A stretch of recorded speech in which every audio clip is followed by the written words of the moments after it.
Salut à tous et bienvenue sur la première vidéo tutoriel de ma chaîne. Je me suis déjà présenté dans la partie précédente, j'ai présenté ce que j'allais créer comme contenu sur ma chaîne. Donc aujourd'hui on va directement commencer à découvrir les bases de Blender. Ça va être une série de 3 vidéos et à la fin de cette série vous serez capable de modéliser cette scène là.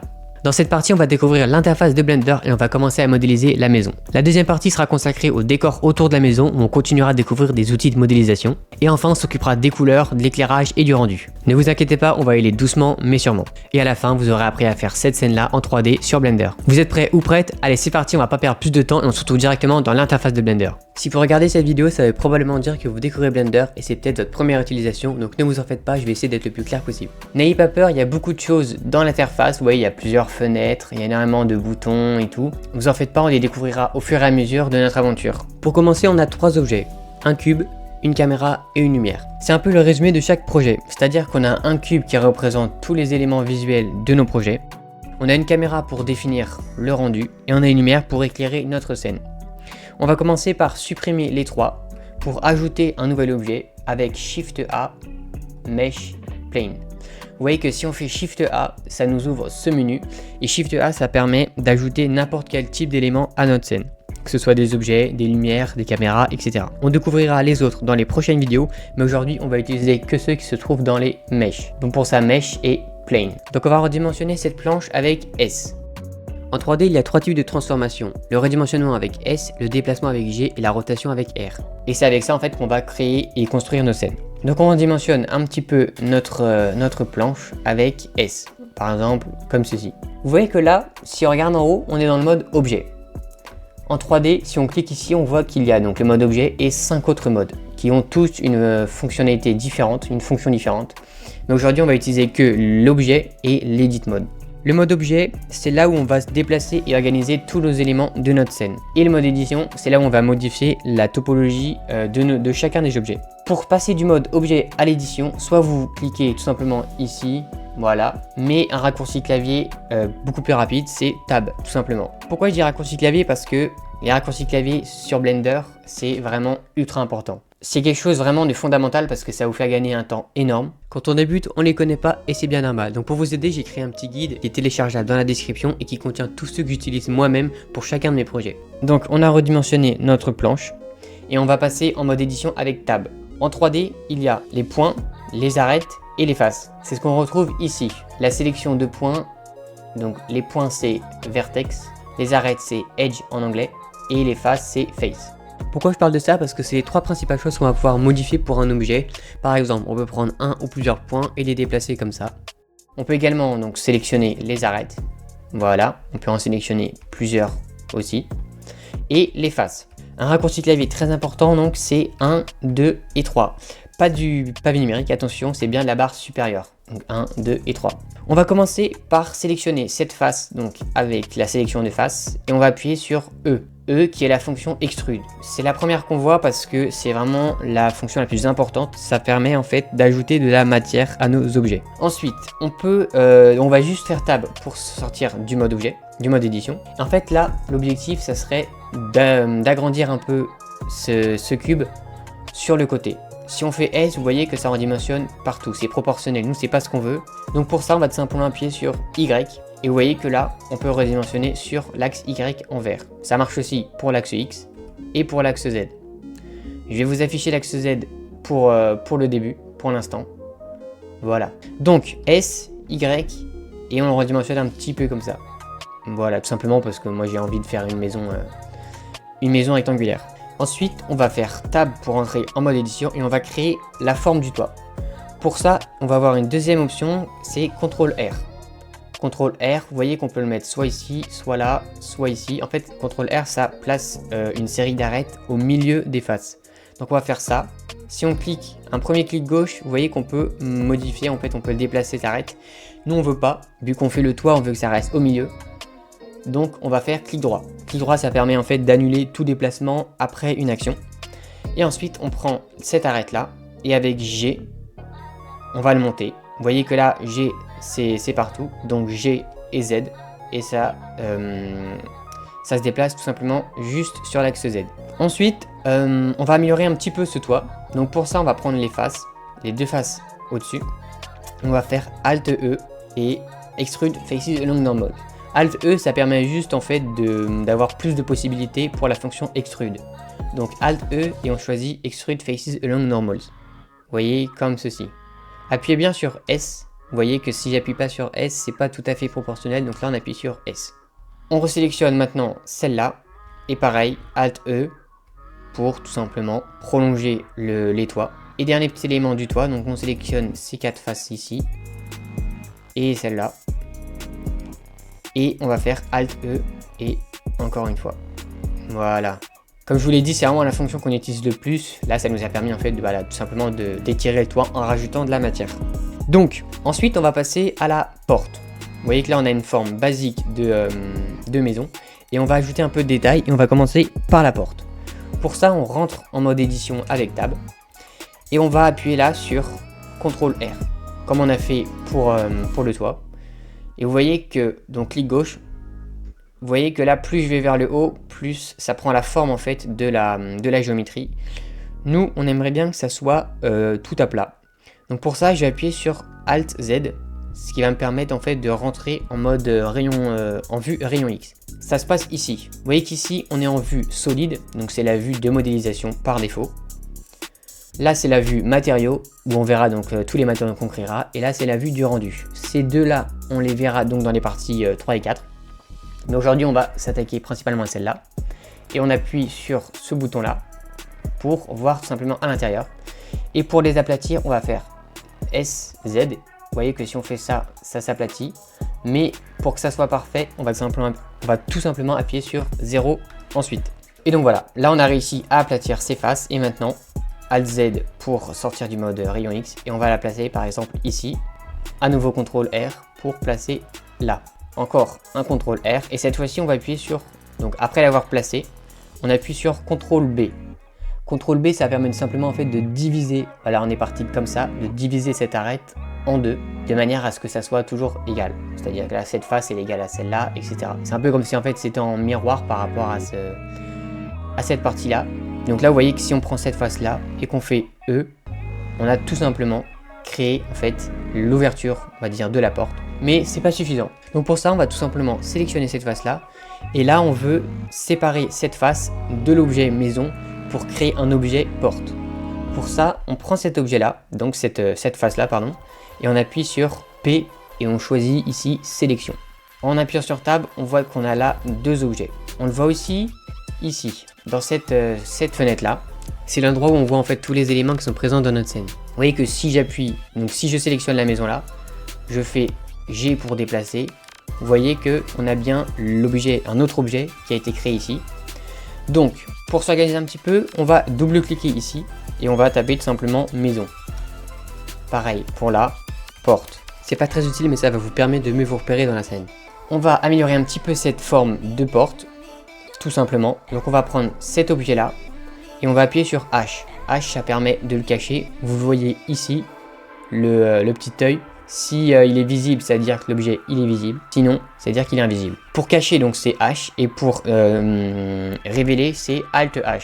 Ça marche pour tous les objets. En fait, tous les objets, par exemple, si je cache celui-là et celui-là, tous les objets qui sont cachés, si j'appuie sur Alt H, ils réapparaissent tous.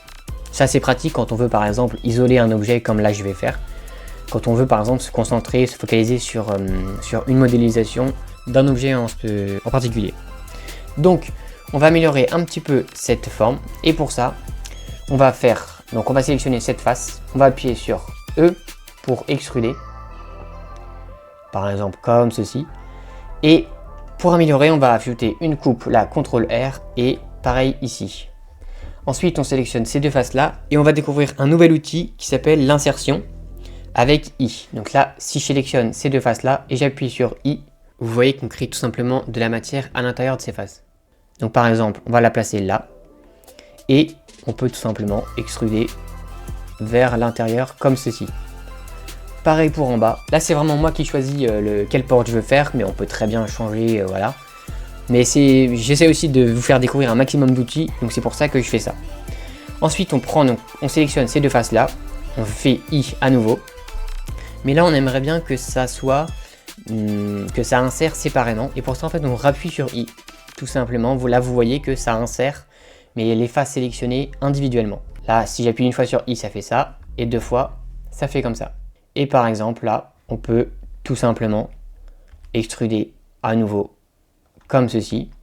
Et vous voyez que là, si je fais donc Alt H pour faire réapparaître, on a tout simplement une forme un petit peu améliorée de porte. Si vous voyez pas très bien ici, moi je trouve qu'on voit pas très bien, donc je vais juste activer l'option Shadow et Cavity. Je pense que j'ai l'impression qu'on voit mieux comme ça. Moi je préfère en tout cas voir comme ça, on voit plus les détails. Voilà, c'est aussi plus visible pour vous. Donc, la porte est faite et maintenant on va s'attaquer donc aux fenêtres. Pour les fenêtres, on va prendre cet objet là, donc l'objet maison, et on va revenir en mode édition et on va ajouter avec donc CTRL R une coupe qu'on peut par exemple placer là. Ensuite une autre ici, une autre ici. Pour sélectionner des faces, soit vous faites donc clic gauche Shift en fait clic gauche en maintenant Shift à chaque fois, mais c'est un peu long, vous voyez. On peut prendre autant de faces qu'on veut, mais c'est un peu long. Donc ce que je vous conseille, c'est d'appuyer sur Alt plus clic gauche. J'active juste la vue rayon X pour que vous voyez mieux. Donc c'est de faire Alt plus clic gauche pour sélectionner simplement un ensemble bien précis d'arêtes. Et ça marche également pour les faces. Par exemple, là si je fais Alt clic gauche, ça marche partout. Donc Alt clic gauche, et pour avoir celle-là, je fais tout simple, je maintiens Shift, et là Alt clic gauche. Ça permet vraiment d'avoir les deux en même temps. Et ensuite, CTRL B à nouveau. Et vous voyez que là, on a nos deux emplacements. Donc on prend les faces. On a nos deux emplacements de fenêtres qu'on peut ensuite extruder vers l'intérieur. Maintenant, on va améliorer un petit peu ces fenêtres. Je peux très bien les reculer un peu plus. On va améliorer un petit peu ces fenêtres. Pour ça, on va faire comme la maison, donc P puis sélection pour créer deux objets différents. Et on va aussi séparer ces deux fenêtres. Vous voyez que là, les deux fenêtres, c'est un seul objet. On va aussi séparer ces deux-là. Donc pour ça, on fait on sélectionne cet objet et on rappuie sur P puis sélection. Et vous voyez que là, on a bien maintenant, si je cache celui-là, on a bien deux objets séparés. On peut par exemple les renommer. Donc fenêtre 1, fenêtre 1 et fenêtre 2. C'est pas très important, mais voilà. Ensuite, donc, vous voyez que là, je vous montre juste un exemple. Si je sélectionne donc cette face là et que j'appuie sur E par exemple, vous voyez que ça modifie cette fenêtre là, mais pas celle-là. Nous on aimerait bien que quand on modifie l'une des deux, ça modifie l'autre pour tout simplement gagner du temps. Donc pour ça, on va tout simplement joindre en fait les datas de ces deux objets. Mais d'abord, je vais cacher celui-là. Je vais sélectionner les deux faces et je vais faire clic droit, Set Origin, to géométrie. C'est quoi l'origine? Je fais réapparaître la maison et vous voyez que quand je tourne, ça se fait, la transformation se fait par rapport là au point jaune qui est ici. Pareil, donc là si je tourne et si je redimensionne, ça se fait par rapport au point jaune qui est ici. C'est tout simplement l'origine. En fait, l'origine, c'est à partir de ce point-là. Donc, chaque objet a une origine. Et c'est à partir de ce point-là que chaque transformation sur n'importe quel objet va se faire. Donc, c'est important qu'on ait fait ça. Et maintenant, si on sélectionne les deux là, on appuie sur CTRL L et Link Object Data. Maintenant, si on modifie l'une des deux, vous voyez que ça modifie l'autre. Je dis l'une des deux parce que voilà, on peut très bien modifier celle-là aussi. Et ça modifiera celle-là. Donc ça, c'est extrêmement pratique. Par exemple, quand on a plusieurs... Par exemple, là, si on avait plusieurs maisons, on pourrait juste lier les données pour ne pas avoir à modéliser plusieurs maisons. Et voilà, c'est beaucoup plus simple à faire. Maintenant, on va améliorer donc un peu cette fenêtre.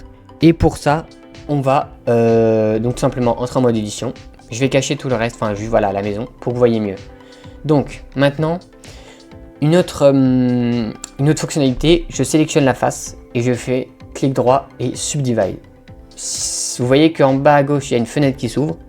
Si j'augmente le nombre de cuts, donc le cut c'est les coupes, vous voyez que ça subdivise tout simplement encore plus. Nous ce qu'on veut c'est avoir 4 carreaux, donc on laisse à 1, mais par exemple ça peut être utile si on veut faire un terrain ou voilà, on en reviendra, on en reparlera plus tard. Donc là on laisse à 1 pour faire 4 carreaux et on va tout simplement extruder l'ensemble.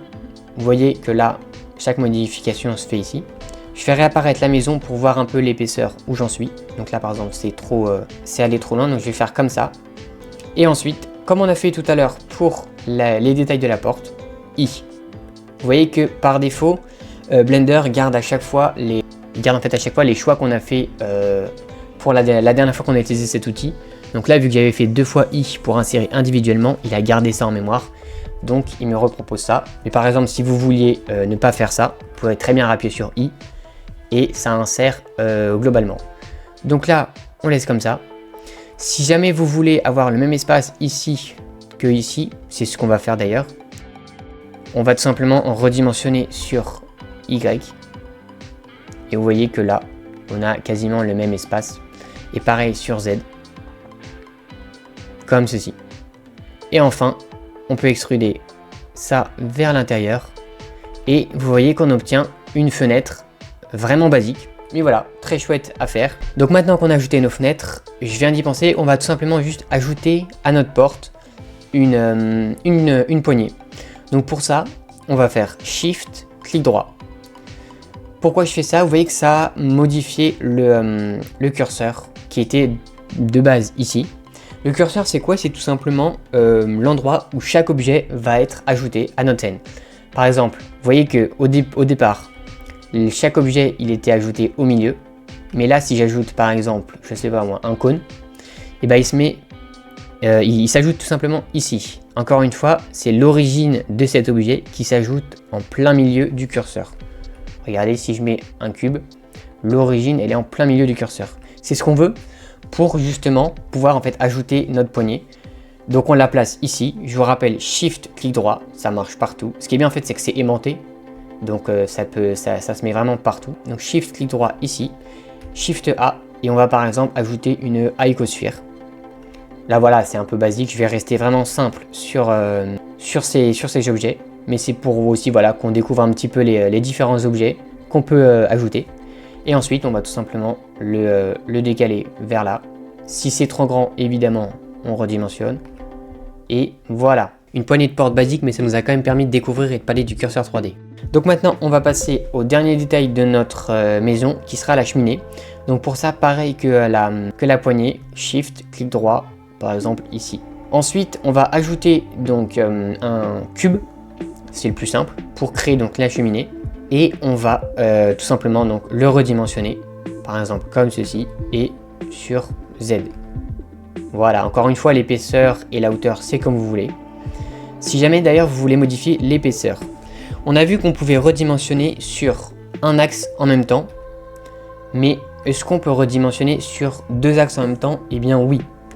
Pour ça, par exemple, si vous trouvez que ça c'est trop épais, ou pas assez épais, on peut très bien appuyer sur S, Shift Z. Et vous voyez que si on fait Shift Z, ça redimensionne partout, donc sur l'axe Y et sur l'axe X, mais pas sur l'axe Z. Et ça, c'est très important, c'est très utile. Pas forcément pour le cas là, mais c'est très utile pour certains exemples. Donc, ensuite, on va améliorer un petit peu cette forme-là. Donc pour ça, on entre en mode édition. On peut très bien, encore une fois, déplacer les faces. On va appuyer sur I pour insérer. Alt Z pour que vous voyez un peu ce qui se passe à l'intérieur. Et la E pour donc créer l'entrée. Et encore une fois, CTRL R. Ensuite, on va prendre les 4 faces autour. Donc celle-là, celle-là, celle-là et celle-là. Comme je vous l'ai montré tout à l'heure pour l'exemple là ici, quand je faisais Alt, clic gauche, ça marchait. Bah là, ça marche exactement pareil pour les faces. C'est-à-dire que si on fait Alt, clic gauche pour les faces, vous voyez que ça sélectionne les 4. Attention, si vous faites au milieu, ça va prendre une autre rangée de faces. Donc quand c'est en fait une suite de faces en horizontale, pensez à mettre votre souris sur une arête. Donc Alt, clic gauche, et ensuite Alt E. Donc là, pas vers l'intérieur, mais vers l'extérieur. Et voilà, on a une forme assez basique de cheminée. On peut très bien, si on veut, tout sélectionner là. Et par exemple, le baisser, le monter. Voilà, ça, c'est pas important, c'est vraiment des détails. C'est plus comme vous le souhaitez. Dernier point que je voudrais aborder, c'est tout simplement les axes. Vous avez remarqué, depuis le début, je vous parle des axes. Donc par exemple, X, Y et Z. Mais sachez aussi donc qu'en 3D, il y a la vue, certes, de 3D, par défaut comme ceci. On se déplace en fait dans l'environnement. Mais il y a aussi les vues 2D, donc de profil, de face et du dessus. Pour ça, vous voyez, si j'appuie sur X, on passe en vue de face. Si j'appuie sur Z, on passe en vue de haut. Et si j'appuie sur Y, ou moins Y, on passe en vue de côté. Ça, c'est extrêmement important. Pas forcément là dans notre cas, mais pareil, pour certains projets, vous en aurez besoin. Moi, sachez que vous utiliserez la vue 3D et les vues de profil dans tous vos projets. Voilà, il faut vraiment que vous compreniez ça. Pareil, X, donc Y et Z. Vous avez des raccourcis clavier, donc 1, 3 et 7. Mais là, cette fois-ci, du pavé numérique. Pas de la barre supérieure, comme pour la sélection 2 points d'arrêt et de face. Mais là, bien 1, 3 et 7. Si vous faites 1, vous voyez qu'on apparaît là. Et si on fait CTRL 1, on apparaît de l'autre côté. Donc en fait, il y a 1, 3, 7. Et CTRL 1, CTRL 3, CTRL 7. Là, vous voyez que CTRL 7, c'est l'inverse donc de l'axe X, de l'axe Z. Donc on se situe en dessous. Voilà, c'est un petit point que je voulais aborder, mais c'est important. Par exemple, là, si vous voulez en fait déplacer tout simplement la cheminée, vous pouvez vous mettre en vue de haut avec 7. Et par exemple, voilà, la déplacer comme ça. C'est pas très important. Là, c'est vraiment à vous en fait de voir comment vous voulez la placer. Mais voilà, il faut vraiment que vous compreniez ces axes avant d'entamer en fait d'autres projets. Et voilà, donc on arrive à la fin de cette première vidéo où on a modélisé tout simplement la maison.